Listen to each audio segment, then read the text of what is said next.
कलीसिया के अनुसार दानव, बुराई का व्यक्तित्व और डर का शैक्षिक कार्य। कलीसिया के पारंपरिक सिद्धांत के अनुसार दानवों को प्रारंभ में अच्छे प्राणियों के रूप में प्रस्तुत किया गया है, लेकिन वे भगवान के खिलाफ विद्रोह कर चुके हैं, जिससे वे मौलिक रूप से बुरे प्राणी बन गए हैं, जो हमेशा अच्छे से दूर रहते हैं।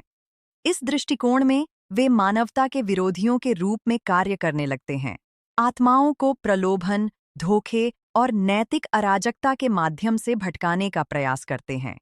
यह अवधारणा बुराई को समझने के एक विशिष्ट तरीके को दर्शाती है, जो मानव पीड़ा और आंतरिक संघर्षों को समझाने की ऐतिहासिक आवश्यकता से बहुत जुड़ी हुई है।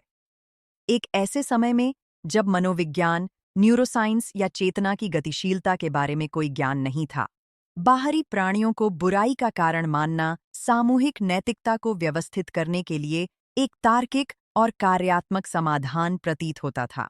इस संदर्भ में दानव की आकृति ने एक महत्वपूर्ण शैक्षिक भूमिका निभाई। इसने अच्छे और बुरे के बीच स्पष्ट सीमाएं स्थापित करने में मदद की, आध्यात्मिक परिणामों के डर के माध्यम से वांछनीय व्यवहारों को मजबूत किया। दानव की प्रभाव की धमकी उन समाजों में एक नैतिक ब्रेक के रूप में कार्य करती थी, जो नैतिक और चिंतनशील दृष्टिकोण से अभी तक बहुत परिपक्व नहीं थे।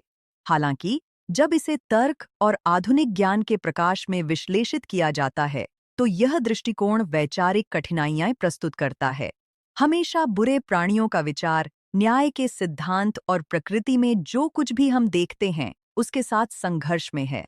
विज्ञान दिखाता है कि कोई भी चेतन प्रणाली अपरिवर्तनीयता के लिए अभिशप्त नहीं है।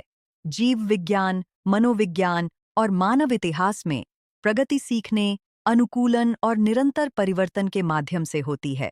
स्पिरिटिज्म इस धारणा के ऐतिहासिक मूल्य का सम्मान करता है, लेकिन यह प्राकृतिक कानूनों के साथ अधिक संगत पढ़ाई का प्रस्ताव करता है। यह समझाता है कि जिसे चर्च ने दानव कहा, वह अविकसित आत्माओं के समान है, जो अभी भी स्वार्थ, अज्ञानता और भौतिक हितों में बंधी हुई हैं।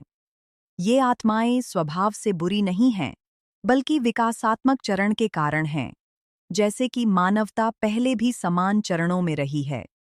आधुनिक गहन मनोविज्ञान इस बिंदु को स्पष्ट करने में मदद करता है। विनाशकारी व्यवहार एक निश्चित बुरी प्रकृति से नहीं, बल्कि आंतरिक संघर्षों, भय, अप्रकाशित आवेगों और परिपक्व नैतिक चेतना की अनुपस्थिति से उत्पन्न होते हैं। दानवों के रूपों में बुराई को बाहरी रूप में प्रस्तुत करना एक प्रतीकात्मक तरीका था इन संघर्षों से निपटने का, इससे पहले कि उन्हें आंतरिक रूप से समझा जा सके।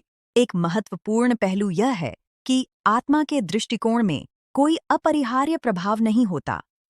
कोई भी आत्मा, चाहे वह कितनी भी पिछड़ी क्यों न हो, दूसरे पर पूर्ण शक्ति नहीं रखती। प्रभाव विचारों और भावनाओं की समानता के कारण होता है। जब मानव अपने नैतिक और भावनात्मक स्तर को ऊंचा उठाता है, तो वह स्वाभाविक रूप से इन प्रभावों से दूर हो जाता है, बिना लगातार डर की आवश्यकता के। इस प्रकार चर्च के अनुसार दानवों को उनके ऐतिहासिक संदर्भ में समझना उनकी शैक्षिक भूमिका को पहचानने की अनुमति देता है, बिना डर को आध्यात्मिकता के आधार के रूप में स्थायी बनाने के। मानव सोच का विकास बुराई की एक अधिक परिपक्व समझ की ओर आमंत्रित करता है, न कि एक बाहरी प्राणी के रूप में, बल्कि चेतना की एक अस्थायी स्थिति के रूप में, जो हमेशा परिवर्तन के लिए सक्षम होती है। यह दृष्टिकोण का परिवर्तन नैतिकता को कमजोर नहीं करता, बल्कि इसे मजबूत करता है।